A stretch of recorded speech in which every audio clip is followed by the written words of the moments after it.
Hello, my name is Alison Forrestal, and I'm going to be doing a presentation on the laity in early modern Vincentian practices of reform.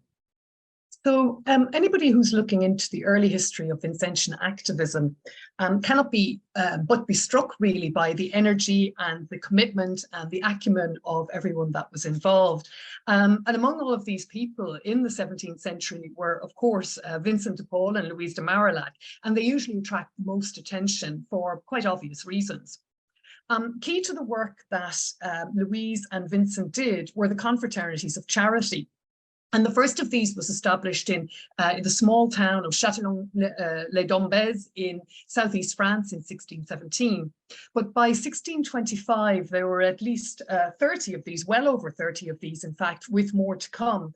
There were at least 20 in Paris by the 1640s, for example.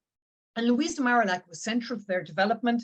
And subsequently, of course, she was also central to the development of the Daughters of Charity from 1633, a confraternity of women who lived in community while assisting the sick and poor.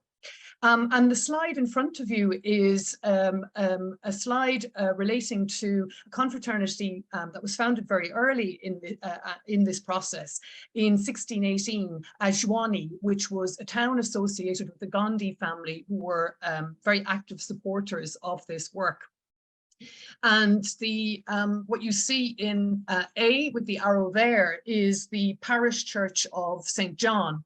And you can see the other arrow points to E, which is the chapel of St. Antoine or St. Anthony. And that chapel was at the Gondi Chateau. So that was where the confraternity here was founded in 1618. And then the members of that confraternity ordinarily met in the parish church on a regular basis afterwards. And this confraternity survived for a long time.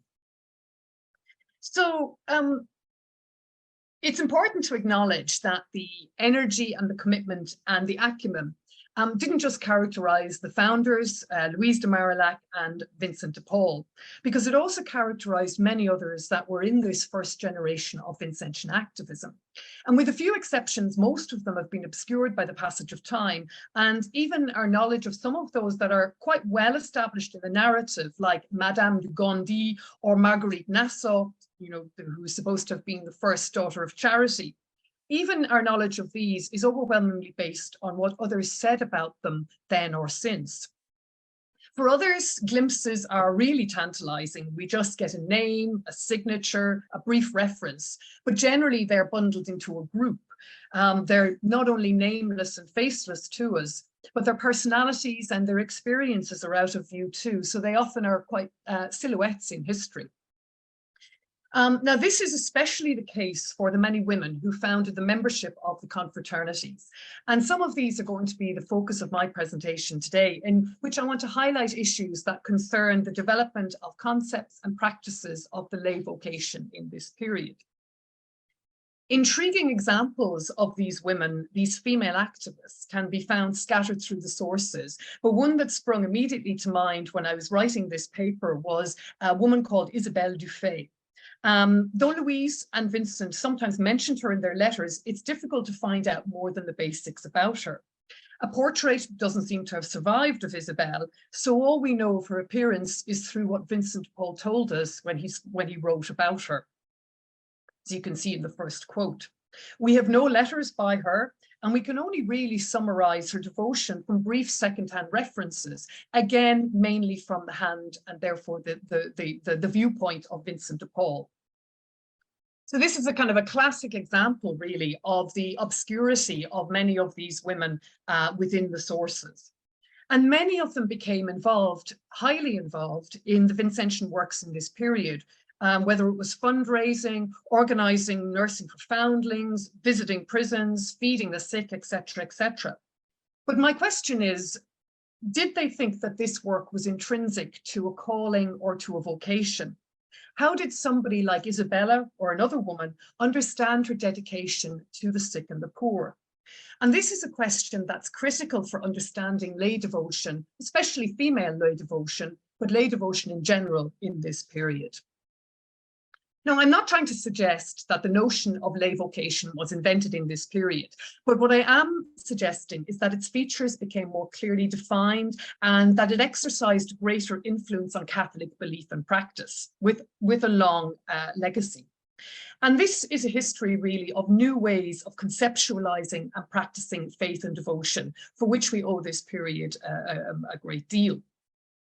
The origin of these new ways of conceptualizing and practicing are not primarily found in the decrees of the Council of Trent, the great reforming council of the 16th century, because it mainly accepted most aspects of the medieval culture of devotion.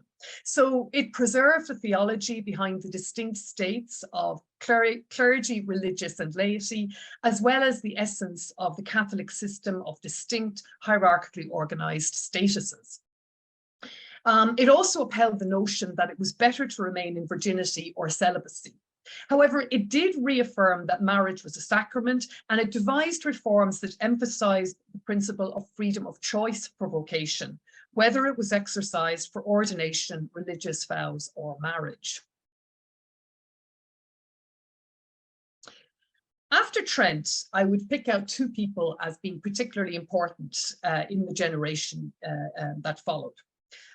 First of all, Ignatius Loyola, founder of the Jesuits, and subsequently Francois de Sales, Bishop of Geneva and popular spiritual author. Now, it's difficult to overstate the impact that Ignatius of Loyola had on vocational culture. The Spiritual Exercises that he wrote was a seminal text, and it was designed to function as a guidebook for four-week retreats. So it encouraged in that 4 weeks, deep examination of one's calling, both in discerning what it was and ensuring that one lived it out properly. So a state of life was to be chosen because God willed it, not because it was supposed to be objectively more perfect. And this implied that it was possible to live a holy life for God's glory and salvation outside the clerical or religious life. Then in the early 17th century, Francois de Sales produced an inclusive understanding of vocation in two widely read texts, the Introduction to the Devout Life and the Treatise on the Love of God.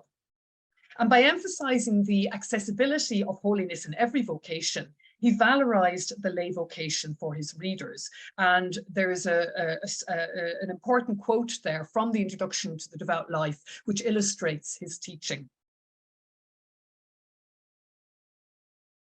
Over time, French spiritual thinkers and writers built on this foundation to offer a more systematic interpretation of the lay vocation. Universally, discernment, so that one made the right choice, became increasingly prominent. But for the layperson specifically, it was really the more inclusive understanding of Christian vocation that was the most influential innovation.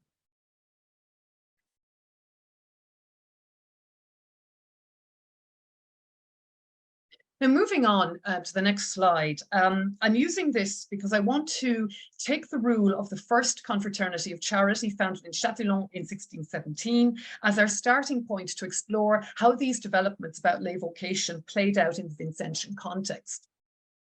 The confraternity was organized in 1617, as I said, to help the local sick and poor, and it acted as a template for the many that were founded in the years that followed. Now, the members were the kind of women, the girls, the wives, and the widows that Francis de Sales had sought to encourage in their vocation. The manuscript of the original rule survives. We can see a page from it on the slide. And this was written by Vincent de Paul, although perhaps he sought, the opinions of local women, particularly in working out a schedule and a timetable for their work and how they could reconcile this with domestic demands. But the rule certainly shows the influence that Francois de Sales' teaching was already having, because it deliberately said that members who were able should read a chapter from his Introduction to the Devout Life unhurriedly and attentively every day. Confraternities were a common feature of Catholic Reformation devotion, but this type was to become exceptionally important for female religious expression.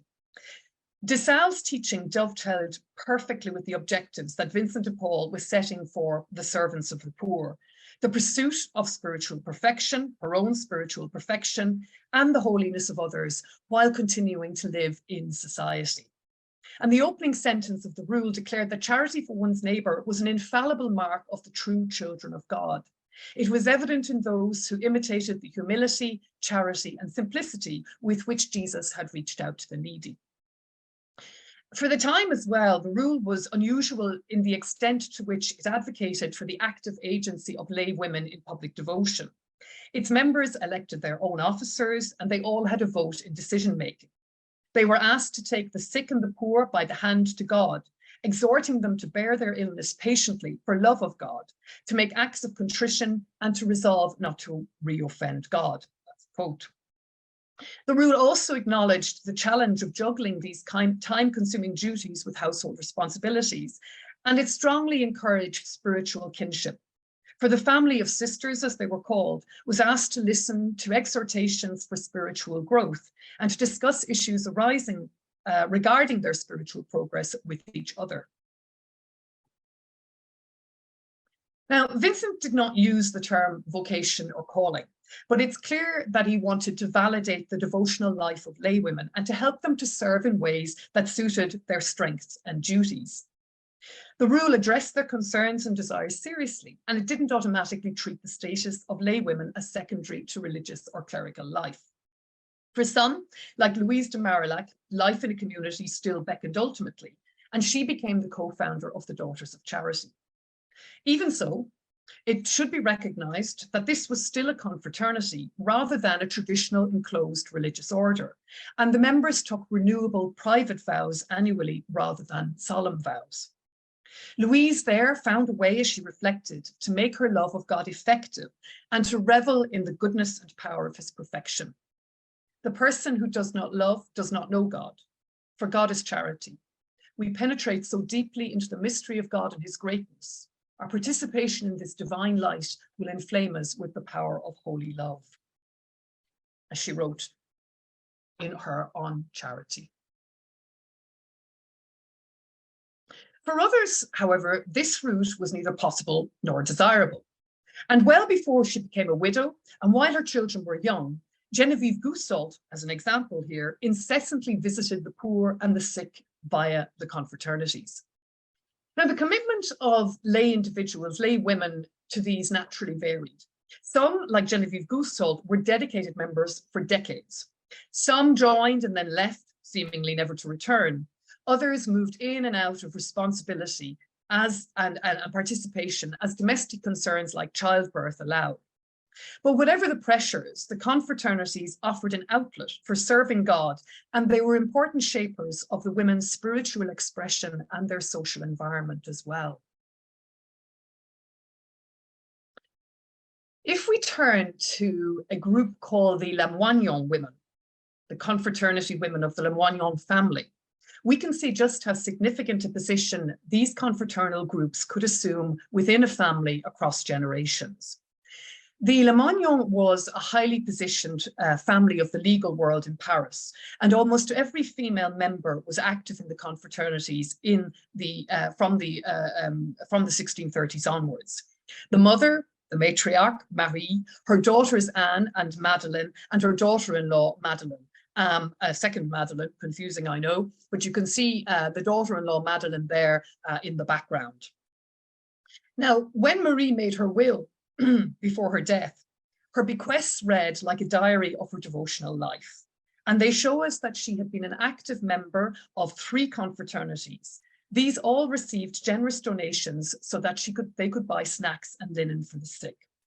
Even so, she regretted not having done more, and she urged her daughters to follow the counsels of God and to be liberal, as she put it, to the poor, the sick, and to prisoners, many of whom she had visited over the years. Presumably, she would have been happy to know that her daughter Anne, who died in 1663, subsequently left donations to one of these confraternities when she died, as well as to 2 others of which she had also been a member for years. And like her mother, she urged her daughter and daughter-in-law to serve the poor through the confraternity, to love God and the poor, to look after all those who could not look after themselves, especially the elderly and orphans. To live and die in the true Christian spirit, she said, would ensure a lot of God's blessings. Now, even so, it wasn't easy for women to see themselves as living in vocation if they were not a professed nun at this time. Having recourse to family wealth could make it easier to do so, but it could also complicate it, as many women wrestled with traditional expectations that they would marry to improve or preserve their family's position. Others worried about economic security, and more of them worried about reconciling chastity with marriage. Some were able to find their way in the daughters. For others, other Vincentian networks and activities could assist. And one of these women was a friend of the Lamoignon family, Marie de Meuremoyen. She was widowed and a mother at 16 and withstood pressure from her family to remarry, but she also didn't want to enter a convent and become a nun. Finally, she completed a retreat under the care of Louise de Marillac and Vincent de Paul to know, as she said, what God wanted of me. And among the books that they normally recommended for this type of reflection were some that were becoming increasingly associated with the laity and the lay vocation, by Thomas à Kempis, Francis de Sales, and Louis of Granada. She would have read these as she got the counsel of her Vincentian associates. And afterwards then, Marie threw herself into the confraternities, occupying herself with schools and with charity for the sick poor, distributing clothes, learning to bleed as part of the medical care at the time, care of all kinds. She didn't join a religious community. The point here being that there were now more choices emerging, at least in principle, and for those with means, since the lay vocation was being treated as a more authentic option. And Meuremoyen was adamant about this in relation to herself and to others. She even founded a retreat house for lay women to spend time in reflection. She was a close friend of Anne de Lamoignon, and she said that Anne had decided to marry and live in the world because she believed she could live well and would lose nothing by doing so. Anne, her friend said, was an example to others, since she had gone on to complete many virtuous deeds that would be impossible were she a nun. Anne's sister was Madeleine, the first Madeleine, died 1687. Now, she was also a laywoman and refused a marriage proposal. So she remained unmarried all her life, also did not become a nun. She was clearly influenced by the idea that a young woman had to discern her calling and that God would bless those who made the right choice. Precious records of retreats that she completed as she discerned her vocation survive. And from these, we learn that she believed her nature made her, as she said, averse to becoming a nun. They also show that she accepted that the religious state was the most perfect state for God, a traditional view. Yet she still pushed against this traditional view, concluding that God would allow her liberty if she used it for his glory. In one of her later reflections, Madeleine wrote that she must seek Jesus everywhere when going about her business in the world. She needed, she told herself, to carry a cross for Jesus and abandon herself to God's bounty and mercy. In yet another, she promised to, quote, keep inviolably with the help of grace the resolution that God inspired me to take for my state in life, trusting myself to his bounty, whatever difficulty I encounter, so that she would become holy and please he who was like a husband or father to her. Madeleine was loved and admired by family and friends who prayed alongside her, shared spiritual insights, or collaborated with her. Several wrote about her when she died, and there's some photos there of the copies of these writings. Particularly fascinating, I think, are short reflections written by lay female friends who were by her side for events that they described in their recollections, organising food parcels, visiting the sick, and so on. And they reveal a strong spiritual camaraderie between the women, in which their friend Madeleine inspired them by, for instance, as they said, giving advice in terms so pressing and full of charity. They confessed to the great pain in which her loss had left them. For as one said, one of the greatest graces I have in life was knowing Madeleine for 40 years. This is spiritual friendship. And it was a friendship, therefore, which seemed to bring them all closer to God. In addition to this, her female friends saw Madeleine as having had a true calling. One simply said that she was pure of heart and humble, and that God had infused the immensity of Christ's charity in her soul. But others were more explicit. One recounted that Madeleine had known marriage would be a mistake, and she had chosen instead a husband who suited her natural inclinations, quote. Another wrote that she was filled with God's Spirit. She and her sister Anne had lived as mirrors of virtue in the conditions to which God had called them. Madeleine, by caring for the poor and animating, again, a word they used, and animating other women to do the same in the confraternities. Anne, in caring for her children, household, and the local poor, while punctuating her days with spiritual reading, prayer, and the sacraments.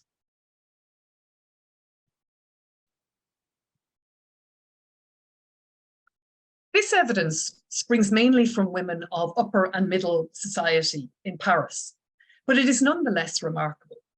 The adamance of the accounts is striking, as is the confidence with which they claimed that the laywoman should choose a state that suited her inclination and nature, and that it was possible to live a life of holiness in it. Despite traditional prejudices, they did not necessarily see lay life as a disappointing compromise, or even that of the semi-religious, which is a term that historians often use to describe unmarried and celibate women in this period, those who live devoutly in a secular setting without the structures of religious life, in other words. Though, to finish, we cannot conclude that the characteristics of the lay vocation were fully defined. The outlines were sketched, and the women were colouring in the drawing as they absorbed and applied the new spiritual and pastoral emphases on discernment, choice, and inclusivity. In doing so, they were drawing the Catholic Church a step closer to accepting what they were first imagining and then bringing into being. Thank you very much for listening to this presentation, and I hope that you enjoyed it. Was Vincent de Paul a reformer? We know about Vincent de Paul from several different angles. Based on the standard images we have of him, we can begin probably with the most common. Vincent and the babies. This was based on the work of the Ladies of Charity, an important organization that enrolled members of the Parisian aristocracy in charitable works, as the name suggests. They were aided by the Daughters of Charity, the members of a recently founded community of mostly young women who agreed to devote themselves, especially at the beginning, to the, quote, being servants of the sick poor, a designation that they still use. The problem with this set of principally French images is that they remind us that St. Vincent de Paul looks like Santa Claus. Then we can turn to an earlier depiction, St. Vincent, preacher of the gospel. Here he's shown lifting up a crucifix, either standing alone or evangelizing a group of mostly country people. This became the standard image of Vincent de Paul, preferred in Italy, later in Spain, and then in Spanish foundations throughout the world. The problem with these two sets of images is that they overlook his work in the formation of the clergy, and that of the continuing work of Reformation stemming from the Council of Trent, which was completed in 1563. The decisions of that ecumenical council needed some time for the French government to accept and implement them in France. This happened during the lifetime of Vincent de Paul. Illustrations are mentioned here since they are the most powerful sources for understanding an individual. They are such powerful let's do this again. Illustrations are mentioned here since they are such powerful sources for understanding an individual that they usually block out other important forms of a person's life. In Vincent's time, the spirit of the Catholic Reformation was in the air. Everyone breathed that spirit. It had far-reaching influence on church life from then on, as numerous studies have shown us.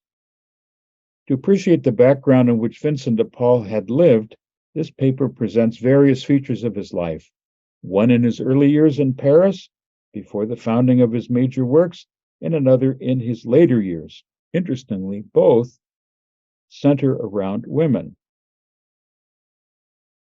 The first features Barbe Avriot, Madame Acarie, later known by her religious name of Marie of the Incarnation.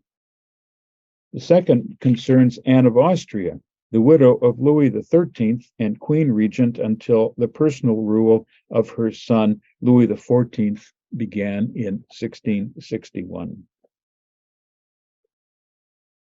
A look now at Madame Acarie, a woman of great intelligence and skill, about 15 years older than Vincent de Paul. She married Pierre Acarie in 1582. After 14 years of marriage and several children, her husband was forced into exile for his support of elements opposed to the king, Henry IV. In the next 5 years, she devoted herself to raising her family and rehabilitating her husband. Beginning then, she entered more fully into the upper class life of the period, particularly with the pious women, the dévots. Through her contacts with religious leaders, she helped to promote the foundation in France, in 1604, of the Spanish Carmelite nuns of the reform of Teresa of Avila. From then until her entry into Carmel as a lay sister, she held regular gatherings, a sort of salon, with influential figures, and one of their continuing discussions focused on the reform of the church. The noted historian of religious life, Henri Raymond, pointed to the, quote, reformist and mystical circle where both clergy and laity met. Founders of reformers of congregations plus spiritual authors met to discuss these current issues. Now, whether Vincent de Paul participated in this group occasionally or regularly is unknown. His spiritual director and her biographer, André Duval, certainly did, as well as other contemporaries. One of these was Pierre de Bérulle, who died in 1629. He was Vincent's mentor and guide when he first reached Paris. Seems very likely then that the discussion of the means proper for the reform of the church entered into the thinking of our founder and influenced his future decisions. Following her husband's death in 1613, Madame Acarie entered the Carmelites, following in this her three daughters, Marguerite, Geneviève, and Marie. While there, she continued to nourish at least some of her reforming discussions and spiritual directions with her lay friends. When all is said and done, however, the name of Madame Acarie does not appear in any of Vincent's extant writings. Even the careful historian José María Román was reluctant to say much about her and Vincent de Paul. He wrote, quote, Reformation of the clergy came from the nucleus of reformers grouped around Dom Beaucousin, Canfield, Duval, Madame Acarie, de Bérulle, and Michel de Marillac. Roman concluded simply, quote, Vincent became acquainted with this group.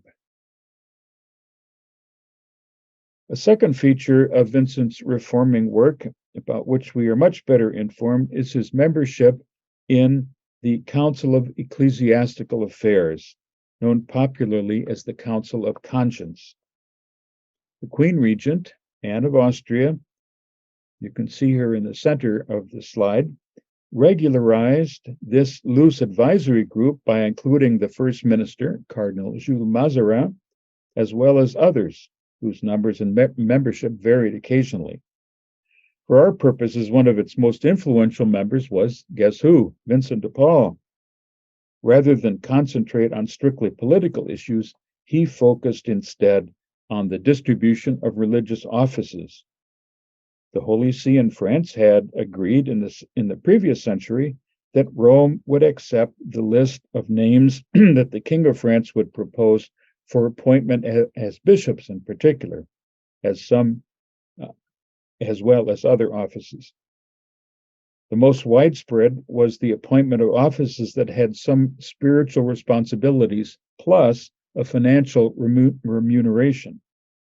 This led to all sorts of schemes involving trading and leasing of these, quote, benefices, as they were called. Naturally, this also led to corruption. Bishops seeing in the appointment of family members to a diocese in consideration of a percentage of the income of their nephew or brother or whoever assigned to the grantor during his lifetime. While we have the minutes or records from only 3 years of the discussions of this council, Vincent himself made references to his membership, and some indirect mentions exist in letters and related documents from others concerning the results of the members' discussions. Cardinal Mazarin in particular kept his own private notes, sometimes mentioning his being at odds with the principled perspectives of Vincent de Paul. The cardinal's interest lay in gaining the support of bishops, whereas Vincent generally looked to the ethics of their appointments, along with their spiritual and pastoral qualities. Louis Abbely, Vincent's first biographer, presents a list of decisions of the council that either he derived from the saint's own notes or which Vincent himself prepared. Even a small selection of these will give a sense of his concerns, which involve dioceses and even monasteries of both men and women. Quoting from these texts, first, the Queen would grant no pension for bishops and archbishops except in the only case foreseen by the law. This envisions that the office holder, after serving for a long time, voluntarily resigns from his office because of infirmity, old age, or other valid reasons. Second, the Queen would give no commission for abbeys, except for those who, besides the other qualities required, will be at least 18 years of age, 16 years for priories, canons, or cathedral churches, and 14 years for canons of collegial churches. And the sixth one was, quote, no coadjutors would be appointed to abbeys of women, unless it be known for certain that the rule is observed in these abbeys. The religious to be appointed to this position should be 23 years old and of at least 5 years of profession. It is clear from the above that the council took these decisions because the abuses cited had existed in the French church at the time. Resignation as bishop for no other reason than, for example, access to income from his successor. Young persons, even children, being named as superiors of clerical bodies, and the appointment of persons to leadership in female monasteries when the rule was not observed, and or young nuns, even teenagers, who would exercise any authority over the other members of her community. Many further abuses and reforming activities could be cited. Apart from his struggle with Jansenism, which is well documented, a few other examples will indicate the breadth of his reforming ministry. First, why did he get into the business of clergy reform in the first place? In recent years, this topic has challenged the congregation of the mission, the Vincentians, to link together his various works by pivoting around the hub of care for the poor. I was fortunate to be a member of the General Assembly of 1980, at which the present constitutions of the Vincentians were finally shaped and eventually published as the Church had ordered. Of course, the Holy See had to examine everything, making changes here and there. This took until 1984. During the assembly itself, some delegates proposed eliminating seminary work altogether. We had a major struggle to maintain clergy formation as one of our stated works. The introduction to the constitutions now reads, quote, while Vincent and his converts were giving themselves to the evangelization of the poor, they clearly saw that the effectiveness of their mission to the people could not be sustained unless they also provided for the formation of the clergy, unquote. This was an important statement in the continuing commitment of the Vincentians to the poor. This was formulated in Article 15, where the two most important sentences occur. Quote, the formation of clerics and seminaries, a work of the congregation from its beginning, is to be effectively renewed where needed. The members should work to encourage in the clergy the desire of fulfilling the church's option for the poor. It can be said that the Second Vatican Council, which concluded in 1965, was a work of reform, and the Vincentians took that occasion to review their history and commitment to the charism of our founder. I also recall quite clearly that one of the American confreres took the floor in the same assembly to propose that the congregation should abolish its support and sponsorships of works of education. I was never certain whether he actually believed this himself or whether he was using this tactic as a way to bring to the floor a major theme that could have been overlooked. Several of the confreres at the assembly were working in, quote, schools, colleges, and universities, and his remark was like throwing raw meat to a pack of wolves, in my estimation. It had its effect, as summarized in the statutes, as follows. Statute 11, Article 3, quote, schools, colleges, and universities should, according to local circumstances, admit and promote the development of the poor. All the students, however, should be imbued with a sensitivity for the poor, according to the spirit of our founder, while the confreres affirm the value of Christian education and provide a Christian social formation. Vincent would certainly have been pleased. In his time, he almost reluctantly accepted the work of seminaries, but later in his life, he equated the two works, especially as they focused on ministry among the poor. In fact, the Holy See's Sacred Congregation for Religious and Secular Institutions put to rest any continuing conflicts about what to prefer, care for the poor or the clergy. In the opening sentence of its formal decree of our rules, quote, the Congregation of the Mission, founded by St. Vincent de Paul, has the special apostolic purpose, three important words, of preaching the gospel to the poor and promoting the formation of the clergy, period. Regrettably, some of our confreres did not reap this decisive decree, but history has a way of focusing our minds and activities, particularly as seminary ministry has declined. Another outstanding example of corruption among the clergy is the case of Henri de Bourbon, an illegitimate son of Henry IV, King of France. The well-known Joseph Bergen, the scholar, lays out the story of his character. The royal family did not quite know how to provide a living for this child, and after Henry's assassination in 1612, his 12-year-old bastard son was installed as Bishop of Metz. 12 years old. He held the office for 50 years, 1612 to 1652. 1615, yeah, sorry. But he was not even a priest, let alone a consecrated bishop. The Pope, of course, approved his appointment, but took quite a while to confirm it. This boy was negligent in religious matters, leaving the running of his supposed diocese to his vicars. He lived off the income from this wealthy diocese. Anne of Austria, the regent during the minority of Louis XIV, forced him finally to resign and marry.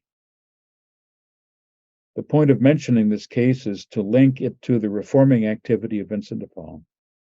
The regent enlisted his help in appointing good diocesan priests to go to Metz, where Henri de Bourbon was the so-called bishop, and by giving a general mission in the parishes of the diocese, they could straighten out the sorry condition led by this, quote, bishop.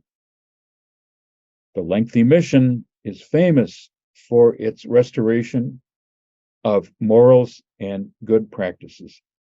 One of the leaders in this work was the prominent priest and later bishop, Jacques Bénigne Bossuet. He was appointed to this work during the first year of his priesthood at age 24 in 1652. Vincent did not send any of his confreres there, since the charter of the congregation, quote, its institute, issued by the Holy See, prohibited the Vincentians from preaching in cities. The reasoning was that the faithful in the cities already had enough clergy, but those in the rural areas, the majority of the French people, lived under negligent or lazy pastors, with results that are easy to imagine. As regards religious thought, a series of small groups arose in his time in the second and third decades of the 1600s, whom the people named the Enlightened Ones, or the Illuminati. For centuries, Christians have been attracted by the temptation of thinking of themselves as especially enlightened. They were, for example, convinced that they had special knowledge, such as the Gnostics of the early Christian period. They were favored with special, even occult practices of more perfect prayer and mysticism, and the like. In St. Vincent's time, yet other coteries of self-proclaimed special priests and their followers arose in Picardy in the north of France. Such fringe groups were bound to arouse suspicions in France, since their thinking tended to have political ramifications, and people always suspected heresy. Leaders and followers were investigated and imprisoned, but cooler heads reviewed their teachings and found nothing amiss, apart from some imprudence or misunderstandings. Vincent de Paul was among them. In 1627, he was appointed for this work, that is, of examining the Illuminati, the illuminated ones. A committee of theologians from the Sorbonne reached the same conclusion by 1630. Other groups of the enlightened continued but gradually disappeared. Practically nothing about this mystical movement exists in Vincent's writings. This shows that despite all we know about him, and from all his available texts, there's always more to be uncovered. Still, he was called on to pursue his reforming service in the French church. In public life, he was very anxious about the theater, with its immoral plots and acting. For many, his mindset exceeded all limits, but he preferred no theater to any theater that might have even a whiff of sexual impropriety. He also took on the reformation of the nobility, especially concerning the practice of dueling.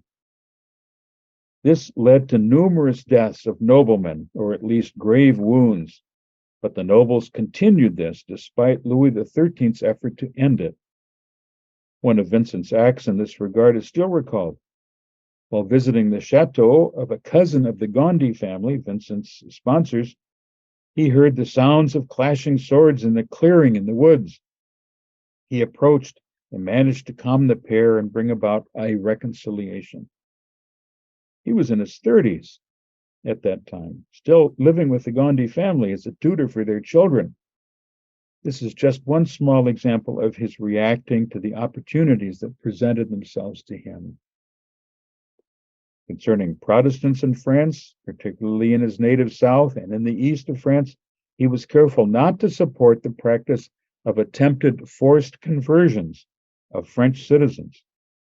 Louis XIII, however, was convinced that Protestants, called Huguenots, constituted a state within a state because of their somewhat independent lifestyle, governance, and relationship to the rest of France. The king pulled down their walls and fortresses and engaged in several other actions that we would certainly call persecution today. Vincent was firmly against that and counseled his men to treat the Huguenots with respect In other words, he knew the boundaries of the possible. He is a model for ecumenical activity in the modern church. In conclusion, many other activities could be mentioned, all directed to spiritual and charitable ones. Running through all of them is a sense of reform in the church. Clearly, the answer to the question posed in the title of the study is that yes, Vincent de Paul was a reformer in the spirit of the age. The Vincentians, and I have witnessed this in my own life, having entered in 1959, have struggled to follow in the footsteps of our founder. We have been involved all over the world, that is, now in 96 countries with nearly 3,000 members. We have endeavored to embrace this work of reform, and I hope that we continue to do so wherever his charism spreads.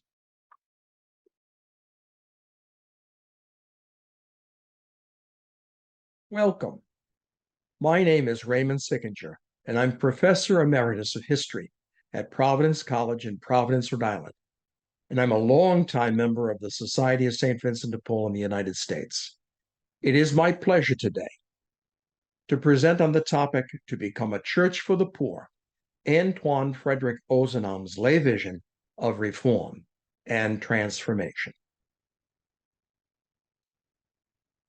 As early as 1833, when he was just 20 years old, Ozanam asked himself the quintessential Vincentian question: what must be done?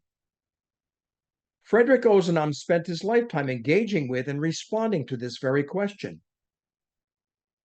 In reflecting upon it, Ozanam discerned that there was a genuine need for a regeneration of both his church, his country, and his world. Born in 1813, Antoine Frédéric Ozanam lived in a tumultuous period of French history, a period of religious, political, economic, and social turmoil. Little wonder that Ozanam viewed history as a constant struggle between truth and error. Ozanam thought, and I quote, that civilization periodically declines and then goes through a regeneration or regenerating process. He referred to this process as palingenesis. Palingenesis refers to a process akin to a flower containing innumerable seeds, which will succeed it. In this manner, the present, which comes from the past, contains the future. Ozanam was neither opposed to nor fearful of change. For him, it was a part of a natural, one might even say organic cycle. However, he abhorred violent change, such as the Reign of Terror in France. How change should be embraced and or addressed occupied his thoughts throughout his short lifetime.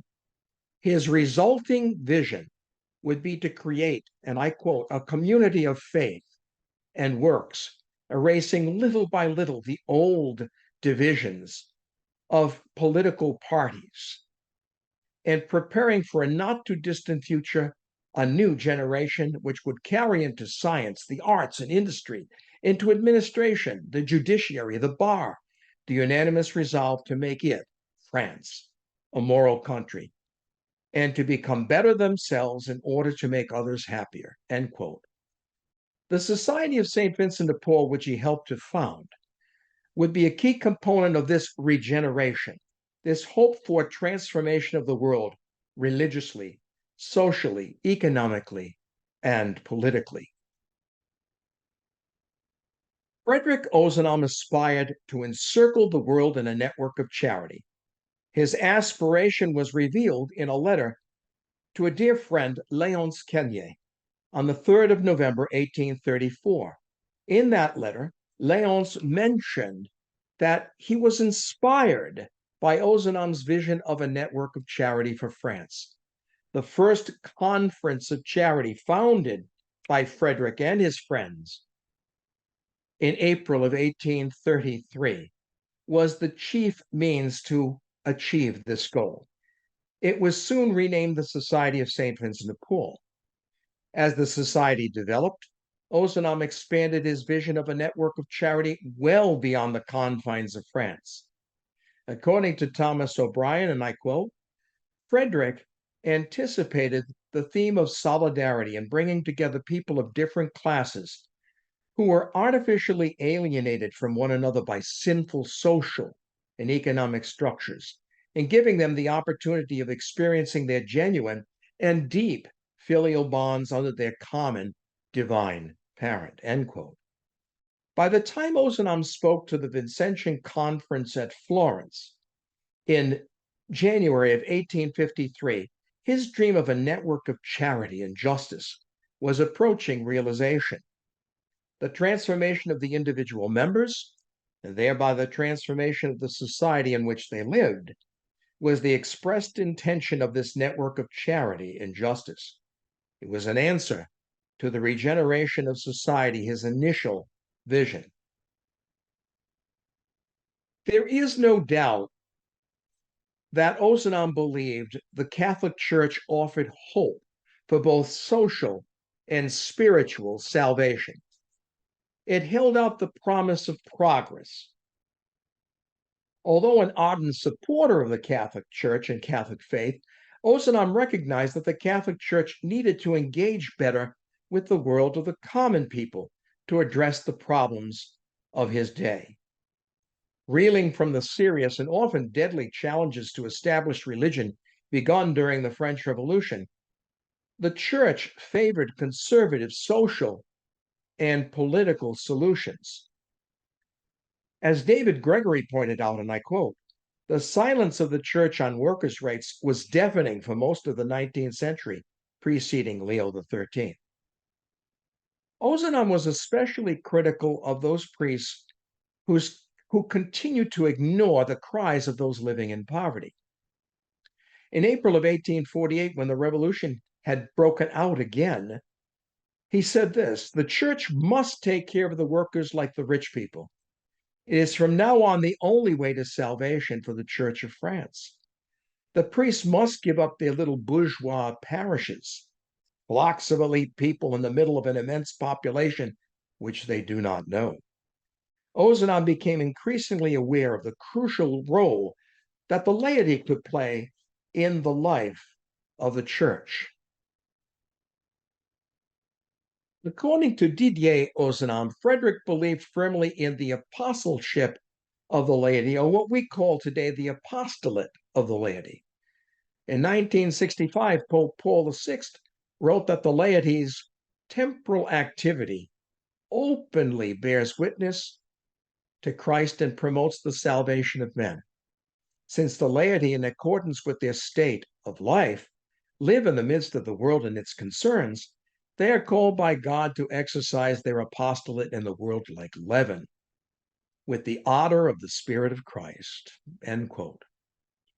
In an 1835 letter to his friend, Léonce Queignet, now a member of the Society of St. Vincent de Paul in Nîmes, Ozanam expressed in a powerful way and with emotional language this very concept of the apostolate of the laity. Let me quote him. The earth has grown cold. It is for us Catholics to revive the vital beat to restore it. It is for us to begin over again the great work of regeneration, if necessary, to bring back the era of the martyrs. It is up to us to choose to which altar it pleases us to bring it, to what divinity we will consecrate our youth in the time following, in what temple we will assemble, at the foot of the idol of egoism or in the sanctuary of God and humanity. Besides Pope Paul VI, Ozanam's ideas anticipated the ideas of Pope St. John Paul II on this topic as well.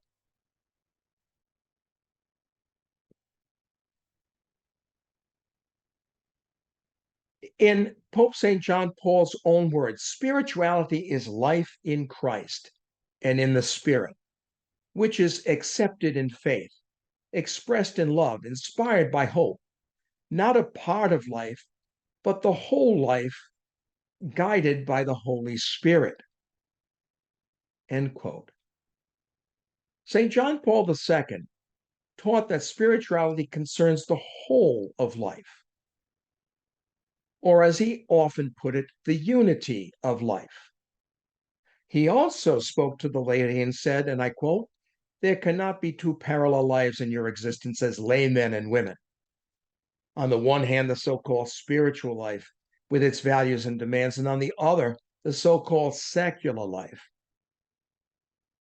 In a letter to one of his dear friends, Charles Homais, in 1852, Ozanam expressed a very similar idea. "We do not have two lives, one to seek the truth, the other to practice it. That is why Christ is not sought after. It requires so little to be an excellent Christian. All you need is an act of the will." In my opinion, Ozanam eloquently expresses the layperson's call to ministry in the world. As Mathieu Préjean de la Vigne points out, by the 1840s, the Society of St. Vincent de Paul itself embraced this concept of an apostolate where, I quote, "the laity participate in the priesthood of priests," end quote.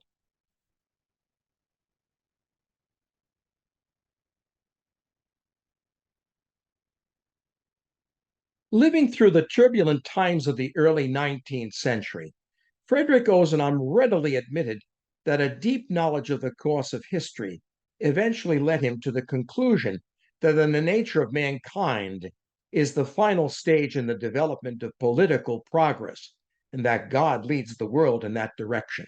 That's a direct quote from Frédéric Ozanam. And as you saw in the previous slide, he lived through a tumultuous period, the French Revolution just prior to his birth, the fall of Napoleon Bonaparte shortly after his birth, the overthrow of the Bourbons in 1830. It's a very tumultuous period of time. Interestingly, Ozanam had been an ardent royalist in his early life. What transformed Ozanam's thinking in such a radical way? Well, that's a good question. What did transform it? In addition to his study, research, and reading, it was his experience of service to others as a member of the Society of St. Vincent de Paul and his deep reflection on that experience that had the greatest impact upon him. As he came to know those living in poverty in Paris, his opinion of them changed. In those foul cellars, in garrets, we have often come upon the loveliest domestic virtues, he says, on a refinement and an intelligence that one does not always meet under gilded ceilings, end quote. Gradually, he embraced a democracy that was responsive to the Christian principles of the dignity of every person and the common good. He became convinced that both his country and his church had to support the common people in their quest for a greater voice in politics. Now, Frédéric was not interested in a political career, but he was approached to stand for election as a representative in the new assembly to be formed following the revolution that unseated King Louis Philippe in 1848. Out of a sense of civic duty, he agreed to offer his name as a candidate. He was not elected, but he left a clear record of his mature political and social beliefs. His public statement was issued on April 15, 1848, to the constituents of the Department of the Rhone. In it, he declared that liberty, equality, fraternity, liberté, égalité, fraternity, the catchwords of the French Revolution, signaled the temporal advent of the gospel, in his own words. In the case of liberty, as you see here, Ozanam declared, "I want the sovereignty of the people, and I want the natural rights of man and of the family. In the Constitution, one must put freedom of people, freedom of speech, of teaching, of associations, and of religion. Power must not ever be able to suspend individual freedom, or to intrigue in questions of conscience, or to silence the press." In the case of equality, he affirmed, "I want a republican constitution, I want it with equality for all, therefore the universal suffrage for the National Assembly. Now, considering how limited the suffrage had been since 1815, his call for universal suffrage was quite bold. And finally, in the case of fraternity, he confirmed, I want fraternity with all of its consequences. And look at the highlighted points. He wanted to defend the principle of private property, the rights to work, the independent work of the laborer, of the artisan, of the merchant, associations of workers, works of public service, and most of all, measures of justice and foresight which will alleviate the sufferings of the people. One biographer of Frédéric Ozanam, Thomas Auge, has argued that Ozanam's, and I quote him, his advocacy of democracy places this moderate, gentle, scholarly man among the radicals of 19th century Catholics. Although Ozanam entered into the realm of politics, for him the most pressing questions of his day were social, not political in nature. So it's not a surprise that early in his lifetime, Ozanam became convinced that the problem that divides men in our day is no longer a problem of political structure. It is a social problem. It has to do with what is preferred, the spirit of self-interest or the spirit of sacrifice. He warned a confrontation is coming, and this menacing confrontation will be terrible. And he hoped that, as he said, we must cast ourselves between these two enemy armies, not to prevent, at least to deaden, the shock.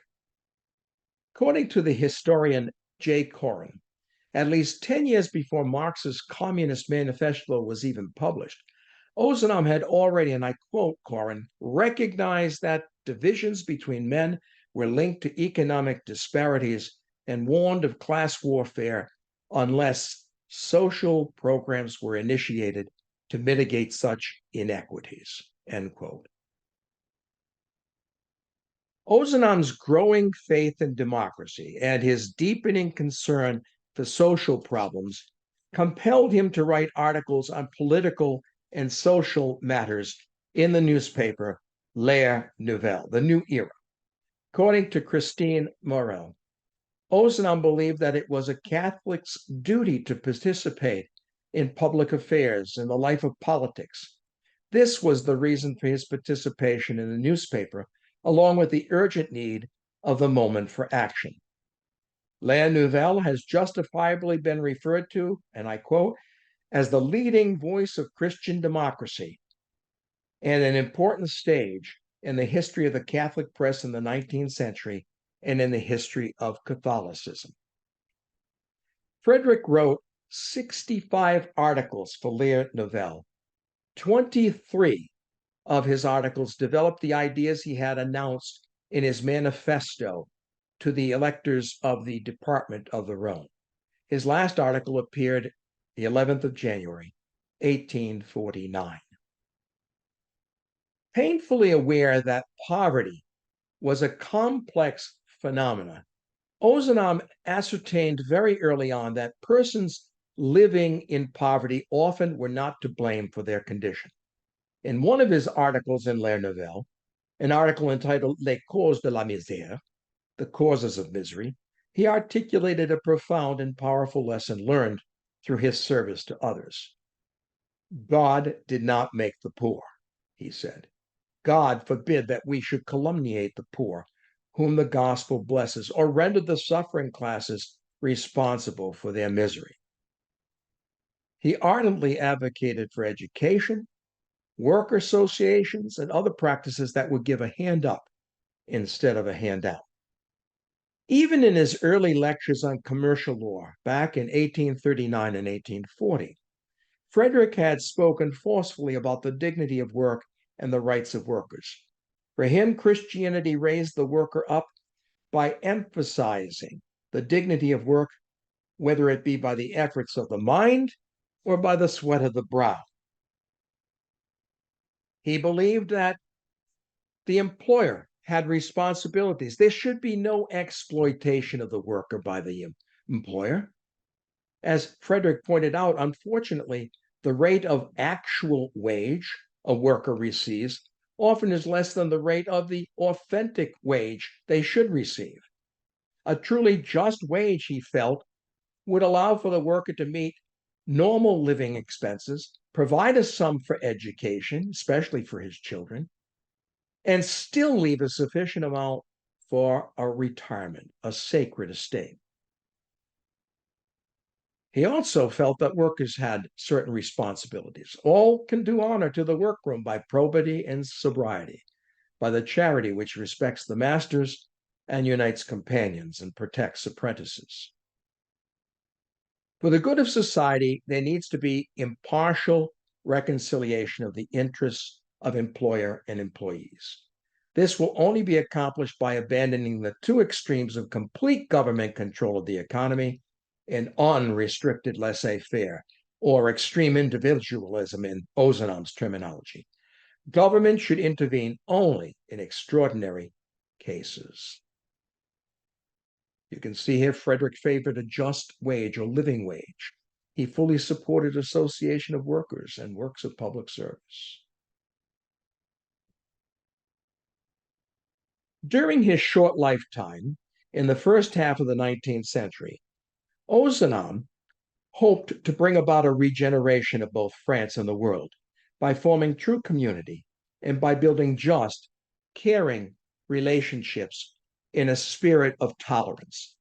To accomplish this task, a church that engaged directly with those in need and that saw democracy as a friend rather than a foe was absolutely essential. Within this church, there needed to be not only priests and religious dedicated to serving those in need and addressing social injustice, but also a dynamic laity committed to helping the church embrace the new era of change, to deepening their own spiritual lives, and to bringing both charity and justice into the world. In this way, the church would be renewed and the world would be transformed. The church would become a genuine church for the poor. Ozanam hoped that the Catholic Church, with its universal mission, would bring true liberty, equality, and fraternity, not just to the French people, but to all peoples. He clearly discerned that authentic regeneration would result only from a dramatic change in the hearts and minds of people, not simply from some external program of action or reform. By forming genuine bonds of friendship, support, and example, a remarkable transformation could be achieved. Those living in poverty were not to be kept on the fringe. They were included in the bonds of friendship. In his own words, if we assemble under the roof of the poor, it is at least equally for them as for ourselves, so as to become progressively better friends. Ozanam favored redemption over revolution. It is the redemptive power of Christ and the power of his Holy Spirit that can fill the hearts of the faithful and kindle in them the fire of God's love. Then they shall be created, and the whole face of the earth shall be renewed. The transformation of the individual was the key to the transformation of the world. Ozanam's ideas would find their way into the great encyclical of 1890, Rerum Novarum, done by Leo XIII. And they would find their way in there, not because Ozanam was alive. He would die prior to that publication. He died in 1853 at the young age of 40 years of age, just 40 years of age. They found their way in there because of Giuseppe Toniolo, who advised the Pope, who himself was a member of the Society of St. Vincent de Paul and very familiar with Ozanam's ideas and deeply supportive of them. Ozanam never completely lost hope in his lifetime, his short lifetime, although his spirit was profoundly saddened by the setbacks of democratic reform and the failure of the dreams of 1848. In a letter to his friend Alexander de Fier, the 9th of April, 1851, Ozanam offered these sober reflections. and I quote, "I believe more than ever in the life of the Republic. I believe it especially for the sake of religion and for the salvation of the Church." And he ended his letter on a very positive note. Ah, my dear friend, what a troublous, but what an instructive time it is through which we are passing. We may perish, but we must not regret having lived in it. Let us learn from it. Let us learn first of all to defend our belief without hating our adversaries, to appreciate those who are Christians in every camp, and that God can be served now as always. Let us complain less of our times and more of ourselves. Let us not be discouraged. Let us be better. Advice that is as relevant today as it was in the 19th century. Thank you. God bless.